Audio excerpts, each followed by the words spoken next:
미국의 리더십 학자이면서 목사님이신 존 맥스웰이라고 하는 목사님이 계십니다. 이분이 어느 날 꿈을 꾸셨어요. 꿈에 보니까 어떤 복면 쓴 사나이가 나타나가지고 자기가 가는 길을 막고 서 있는 겁니다. 계속 나가려고 하는 그 진로를 방해하고 괴롭히길래 그 사람을 잡아가지고 억지로 복면을 벗겨보니까 그 복면 쓴 사람이 바로 자기 자신이라는 겁니다. 그 꿈을 꾸고 그는 복면 뒤에 숨어서 자기 인생을 방해하는 것은 다른 어떤 것이 아니라 바로 자기 자신이라는 것을 알게 되었습니다. 이 세상에 있는 모든 사람들은 누구나 내적인 문제를 가지고 있습니다. 어렸을 때의 상처, 숨겨둔 과거의 죄악들, 마음속에 있는 쓴뿌리들이 우리 자신들의 삶의 장애거리가 된다는 것입니다. 그런 장애물이 되고 있는 내적의 문제 중에 하나가 바로 열등의식입니다. 대부분의 심리학자들은 이 세상에 살아가는 사람 98% 정도는 모두 다 열등의식을 가지고 있다고 말합니다. 저처럼 얼굴이 큰 사람들만 열등감 가지고 있는 것이 아니라 잘생긴 사람들 역시 열등감이 있습니다. 의사들의 말에 의하면 대개 성형수술을 많이 안 한 사람들은 사실 못생긴 사람이 아니라 그만하면 괜찮은 얼굴인데도 성형수술을 많이 한다고 합니다. 원종관 집사님 맞습니까?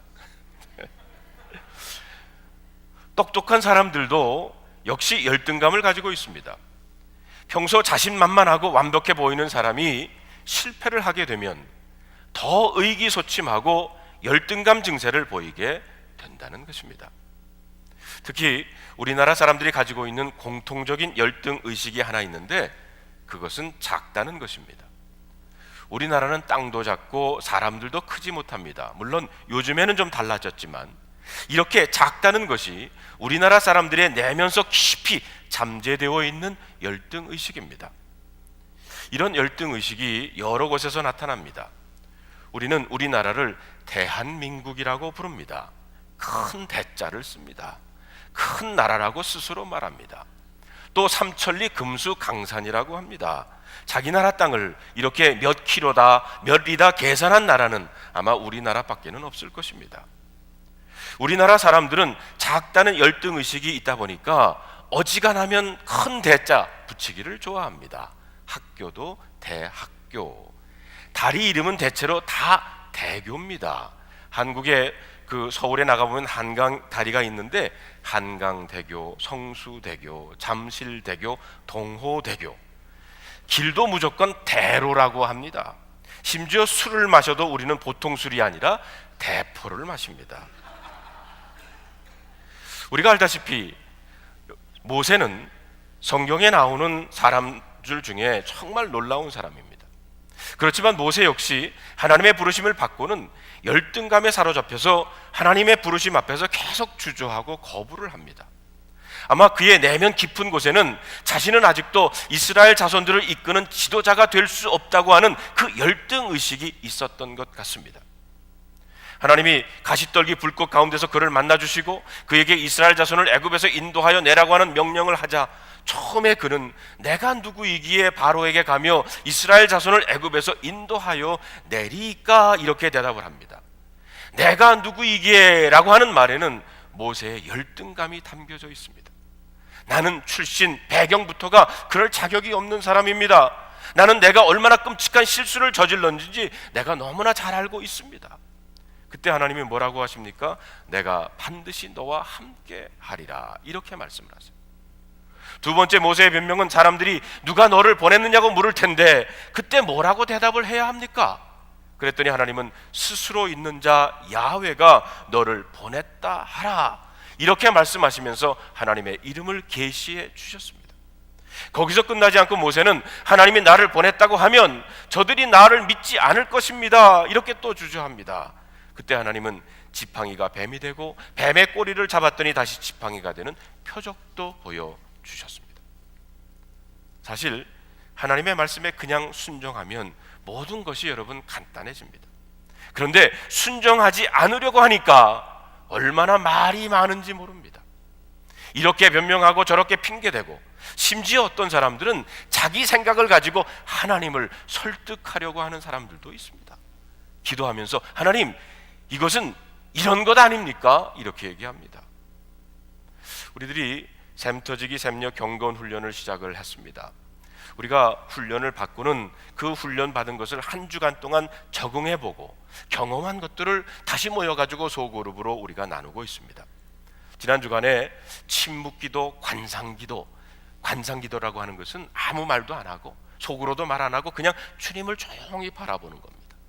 이런 것을 통해서 저뿐만이 아니라 여러분들이 그런 관상기도를 통해서 내 자신의 모습을 보게 됐고, 그리고 회개하게 됐습니다 하는 간증들을 하셨어요. 한 분은 관상기도를 하면서 자기 집에 문 두드리고 계시는 그 예수님 그림 아시죠? 그 그림을 머릿속에 생각하면서 주님을 생각하기를 시작했어요. 그랬더니 우리 주님께서 내 마음의 문을 두드리시는데, 내가 과거에 그 두드리시는 그 예수님을 향해서 마음의 문을 열지 못했던, 그래서 기회를 놓쳐버렸던 그런 때가 생각이 나면서 하나님 앞에 회개하는 시간을 가졌다는 겁니다. 제가 영성 아카데미를 다니면서 거기에 관상기도를 잘 하시는 목사님 한 분이 계세요. 그분의 이야기를 들으니까 그 교회에서도 이 침묵기도, 집중기도, 관상기도를 교인들에게 적용을 하고 교인들과 함께 하는데, 이렇게 관상기도를 통해서 주님 바라보기를 시작하면서 교회에 일어난 현상 중에 하나가 성도들 사이에 아주 중요한 변화가 일어났는데, 그게 바로 성도들의 말이 없어졌다는 겁니다. 24시간 주님의 임재 앞에 서기 시작하니까 남을 욕하고 비판하는 일이 없어졌다는 거예요. 그렇습니다. 그냥 주님 말씀에 순종하면 됩니다. 그렇게 하면 주님이 일하십니다. 그런데 모세는 여전히 주저하고 있습니다. 모세의 네 번째 변명이 오늘 본문의 말씀입니다. 자, 우리 10절에 있는 말씀을 다 같이 한번 읽어 보겠습니다. 시작. 모세가 여호와께 아뢰되, 오 주여, 나는 본래 말을 잘하지 못하는 자니이다. 주께서 주의 종에게 명령하신 후에도 역시 그러하니 나는 입이 뻣뻣하고 혀가 둔한 자니이다. 여기에 보면 모세는 자신은 말을 잘하지 못한다고, 입이 뻣뻣하고 혀가 둔한 자라고 말을 합니다. 물론 여기서 모세가 자신은 말을 잘하지 못한다는 것은 말을 더듬는다는 거나 원래 구강 구조에 문제가 있다는 말이 아닙니다. 말을 잘하지 못한다는 말을 그 원문에 가깝게 번역을 해보면 나는 말의 사람이 아니다라는 뜻입니다. 사실 지도자가 말하는데 무능하다는 것, 지도자가 말을 제대로 하지 못한다고 하는 것은 그 무엇보다 결정적인 약점일 수 있습니다. 이것은 모세가 열등감을 가질 만한 것입니다. 아마 모세는 애굽의 바로 왕을 설득시키고 완고한 이스라엘 자손을 인도해내기 위해서 특별한 달변가로 능력 있는 말을 해야 할 텐데, 아무리 봐도 자신은 뛰어난 능병가가 되지 못한다는 겁니다. 말로 남을 설득하고 말을 가지고 사람들을 움직이는 데 있어서 자기는 정말 자신이 없었던 것 같습니다. 더군다나 모세는 그동안 히브리인들과 접촉할 기회가 거의 없었습니다. 아주 어렸을 때 어머니의 품에 있을 때와 40이 되어서 자기 백성들을 도우려고 노예 사역장을 찾아갔던 것밖에는 없었습니다. 그렇기 때문에 그는 이스라엘 자손들을 잘 몰랐고, 특히 그들이 쓰고 있는 언어와 히브리어에 능통하지 못했을런지도 모릅니다. 어쩌면 그는 그런 상황에서 이스라엘 자손들에게 자신은 하나님이 보내서 왔고 하나님이 당신들을 애굽에서 건져내어서 저 약속의 땅 가나안 땅으로 인도하실 것이라는 말을 전하는데 많은 어려움을 느꼈을런지도 모릅니다. 만약 모세가 이스라엘 자손들에게 가서 아무렇게나 말해도 된다 그러면 상관이 없었을 겁니다. 그러나 모세의 사명은 하나님의 약속을 잊어버리고 애굽에서 종살이하는 그들을 설득해가지고 하나님의 언약의 백성의 자리로 데리고 나오는 것입니다. 그런 중요한 일을 하는데 입이 뻣뻣하고 혀가 둔해서 말을 잘못한다면 어떻게 그 수많은 이스라엘 자손들을 설득할 수가 있겠습니까? 특별히 우리가 성경 본문을 주의 있게 읽어보면 이스라엘 자손들이 힘들어했던 것은 애굽의 박해였습니다. 사실 애굽을 떠나는 것은 그들이 원하는 것이 아니었습니다. 그들은 단지 애굽에서 당하고 있는 삶의 고통과 억압의 문제를 해결해 달라고 하나님께 부르짖은 겁니다. 그래서 나중에 광야에 나와가지고 조금만 힘들면 그들은 애굽에 돌아가자고 불평을 하지 않았습니까? 그런데 하나님이 모세에게 주신 사명은 그들을 애굽에서 이끌어 나와서 자신이 하나님을 만난 그 거룩한 산 시내산에서 하나님과 이스라엘 자손들이 언약을 맺게 하는 것이고, 그리고 그들을 가나안 땅으로 인도하는 것이었습니다. 그렇기 때문에 모세가 자신은 말을 잘하지 못하고 혀가 뻣뻣하다는 변명은 현실적인 문제임에는 틀림이 없었습니다. 이런 고민들은 모세만이 아니라 이 시대 목회자들은 누구나 가지고 있는 고민이기도 합니다. 설교는 목사에게는 큰 특권이면서 동시에 무거운 짐이요 책임이기도 합니다. 사실 설교라고 하는 것은 사람들 앞에 서서 그저 듣기 좋은 이야기 하는 것이 아닙니다. 사람들이 듣기 좋은 이야기 하려고 하면 무슨 말인들 못하겠습니까? 설교자가 해야 할 일은 설교를 들은 청중들을 그들을 있는 세속의 자리에서 끌어내어 하나님을 섬기는 자리로 나오게 하는 것입니다. 윌리엄 에반스라고 하는 목사님이 설교에 대해서 이런 말씀을 하셨습니다. 설교의 직무는 말씀으로 하여금 첫째로 사람들이 사물을 보게 하고, 다음은 그것을 느끼게 하며, 그 다음은 그것을 바탕으로 행동하게 만드는 것이다. 그런데 여러분, 교회에 와서 앉아 있는 사람들은 그냥 백지 상태로 있는 것이 아니지 않습니까? 사람들은 저마다 삶의 고민과 문제를 가지고 있고, 또 자신들의 생각과 계획들이 다 있습니다. 우리 중에 어떤 사람은 사업을 막 시작했는데 경제적으로 너무 어렵습니다.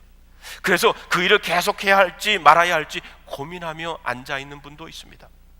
어떤 사람은 남편이나 자식 문제로 골머리를 썩고 있는 분들도 있을 수 있습니다. 돈 문제가 꼬여서 힘들어하는 분도 있을 수 있고요, 믿었던 사람에게 배신을 당하고 그래서 깨어진 관계 때문에 속상해서 앉아있는 분들도 있을 수 있습니다. 아주 복잡한 현실적인 자신의 문제들을 가지고 자신의 계획을 가지고 앉아있는 사람들에게 하나님의 말씀을 전하고 하나님의 뜻을 보이게 하고 느끼게 하여서 그런 복잡한 자신들의 생각을 버리고 하나님을 바라보게 해야 한다고 생각해 보시기를 바랍니다. 이게 어디 쉬운 일입니까? 거기에다가 말까지 잘 통하지 않는다면 누가 선뜻 그 일을 하겠다고 나설 수 있겠습니까?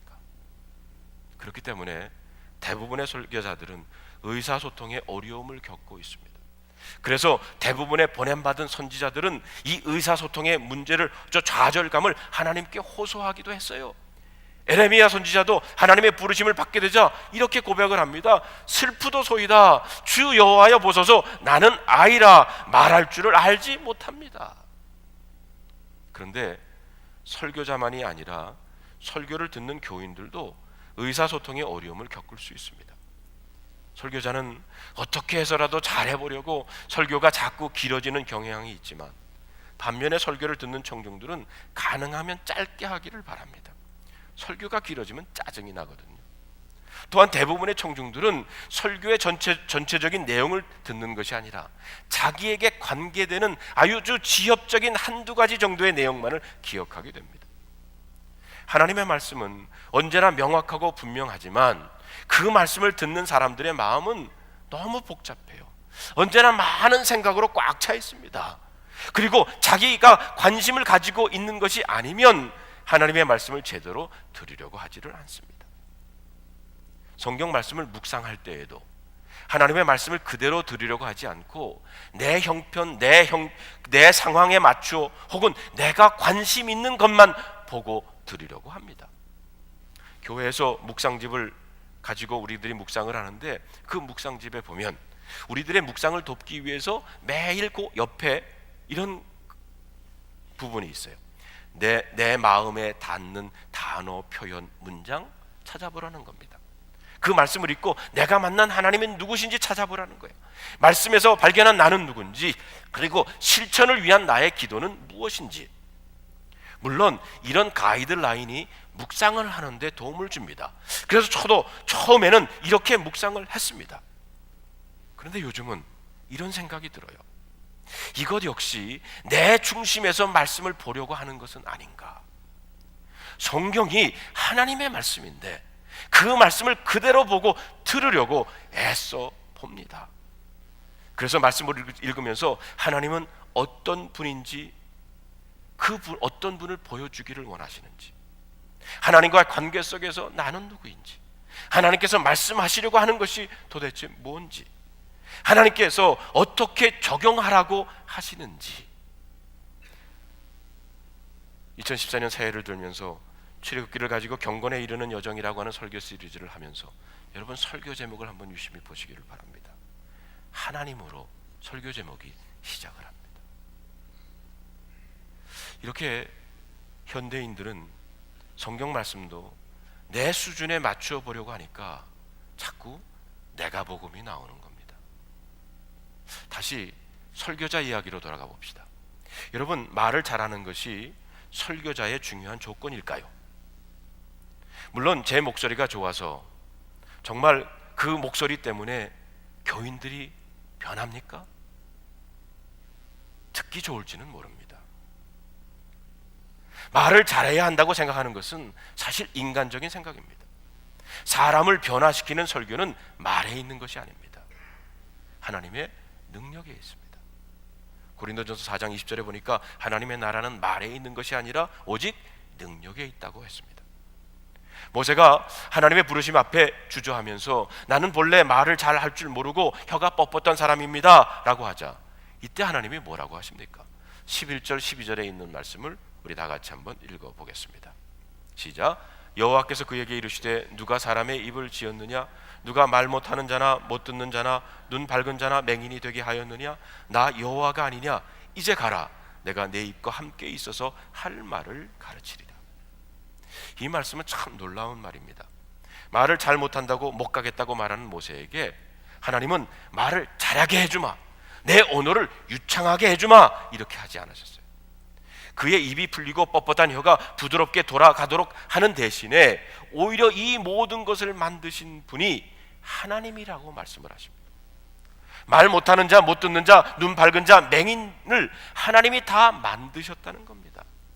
하나님은 내가 그렇게 만들었다고 말하십니다. 오늘날 우리 주변에는 자신의 부족한 신체 때문에 그 영혼까지 불구자가 되는 경우들이 참 많이 있습니다. 사실 우리 몸에는 지체가 많습니다. 그런데 그 중에 하나만 부족하면 나머지 것들이 아무리 괜찮아도 감사하지 아니하고 그 하나로 인해서 열등의식으로 비관적인 삶을 사는 사람들이 얼마나 많은지 모릅니다. 사람은 누구나 완전할 수가 없습니다. 내 모든 몸이 완전해서 하나님께 영광을 돌리겠다고 생각한다 그러면 그것은 넌센스입니다. 그렇지 않습니다. 오히려 하나님이 주신 그대로, 말을 잘 못하는 사람이면 그대로, 또 말 잘 못 듣는 사람이면 모습 그대로, 맹인이면 맹인대로 하나님께 감사하고 하나님께 영광을 돌려야 할 것입니다. 우리가 우리 자신을 다른 사람과 비교하기 시작하면 결국 자신의 가치를 제대로 발견할 수 없습니다. 보십시오. 하나님은 모세의 입을 치료해 주지 않았습니다.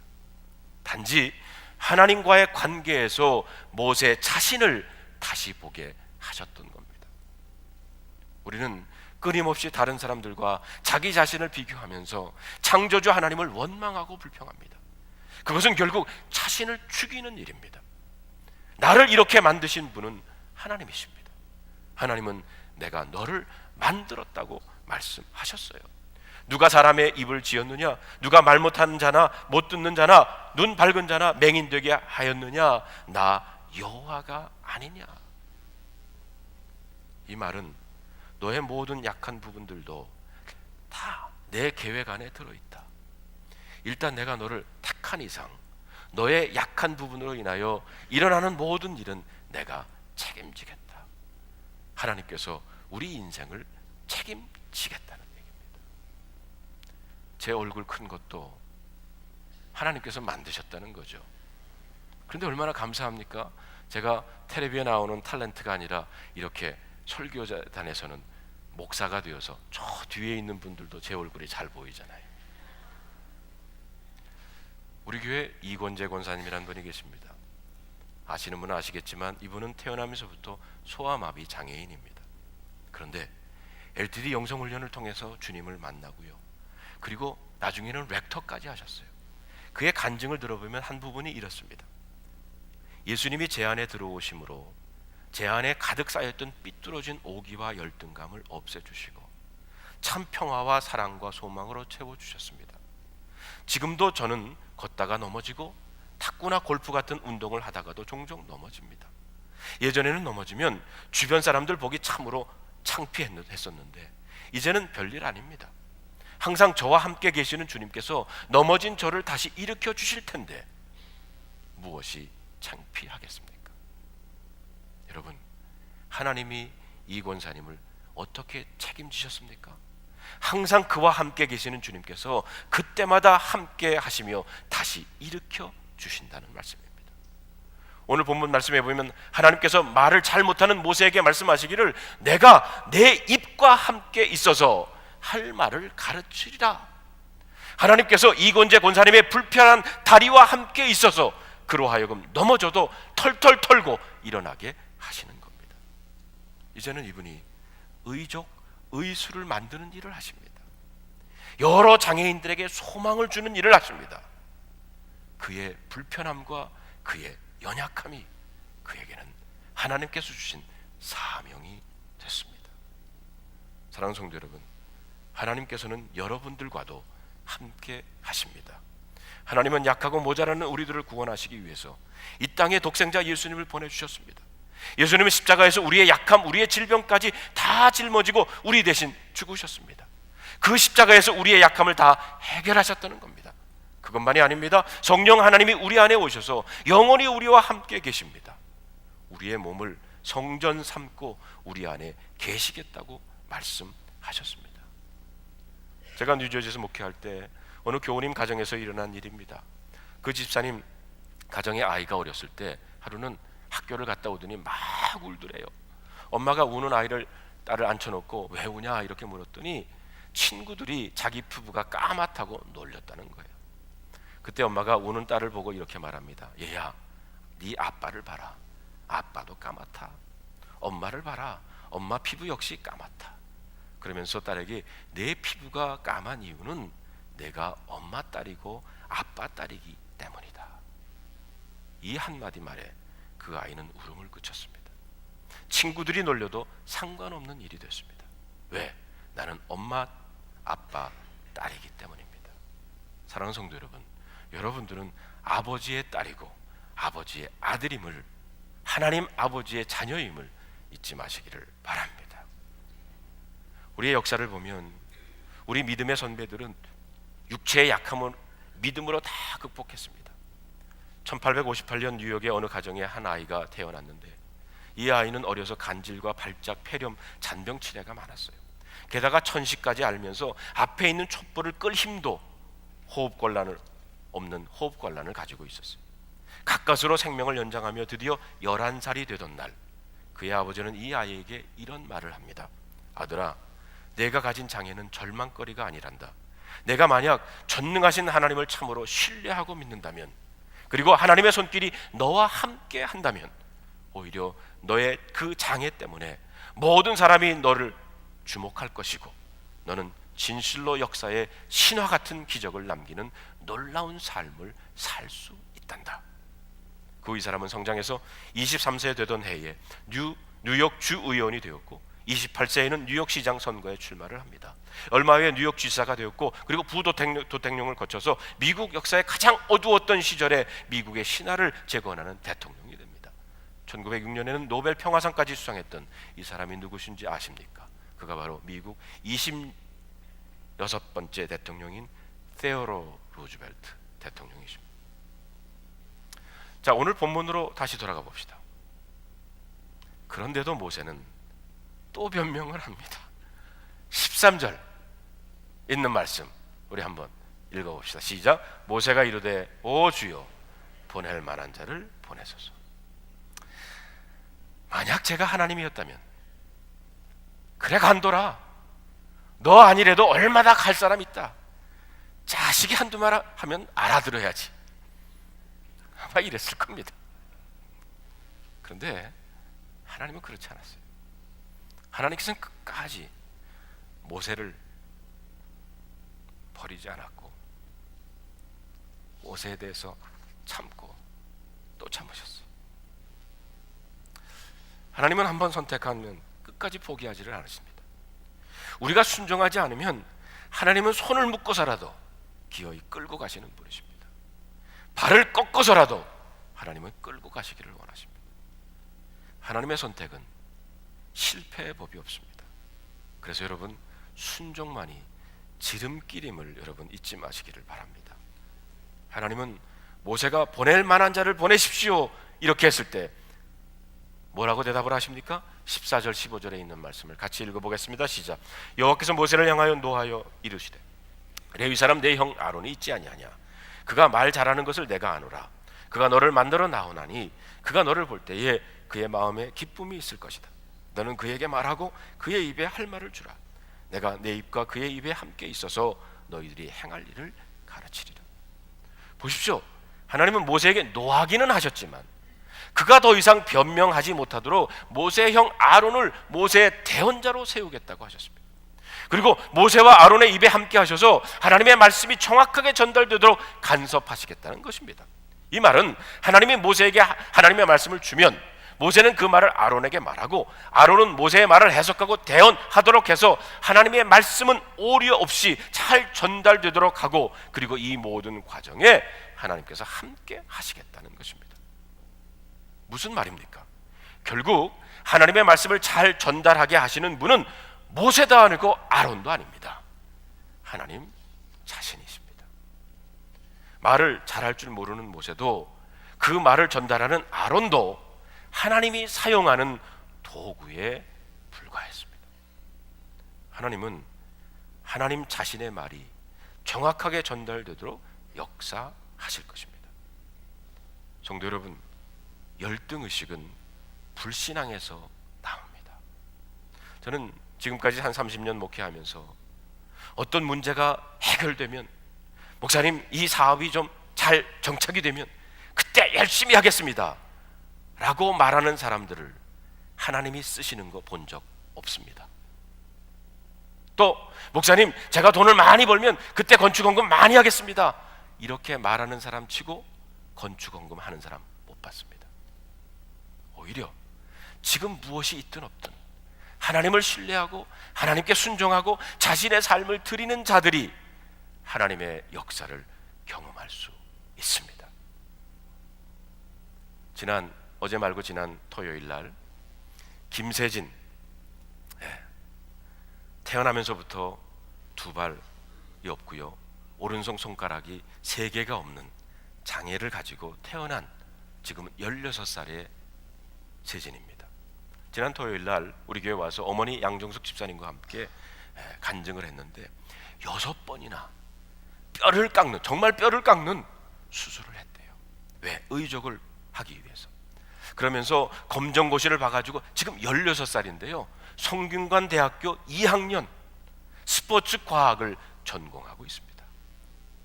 못 해본 것이 없습니다. 재즈 댄스도 해봤고 스키도 타고 축구도 하고 마라톤도 해보고 수영도 하고 승마도 하고 로키 산맥 꼭대기까지 올라가기도 했대요. 이제는 국가대표 수영선수가 돼가지고 그의 목표는 올해는 아시안 게임에 참여하는 거고, 그리고 2016년에는 브라질 올림픽에, 장애인 올림픽이 아니라 일반인 올림픽에 트라이 해보는 것이고, 그리고 2038년에는 세진이가 40살이 되는 때에는 IOC 위원이 되는 것이 꿈이라고 합니다. 그러면서 그 마지막 그 장면에 보면 힘든 세상을 힘낼 세상으로 만드는 것이 자기의 꿈입니다. 시를요 얼마나 잘 쓰는지 몰라요. 또 16살짜리가 말을 얼마나 잘하는지 몰라요. 그래서 간증을 하면서 이런 간증을 합니다. 가지고 있어서 행복한 것이 아니라 나눌 수 있어서 행복합니다.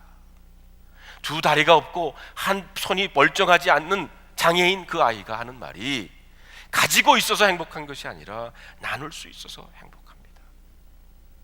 우리들은 그 간증을 보면서 정말 하나님께서 그와 함께 하심을 보았습니다. 오늘 여러분 주보에 우리 교회 유니스정 자매가 그날 소감을 잘 썼는데 한번 꼭 읽어보시기를 바랍니다.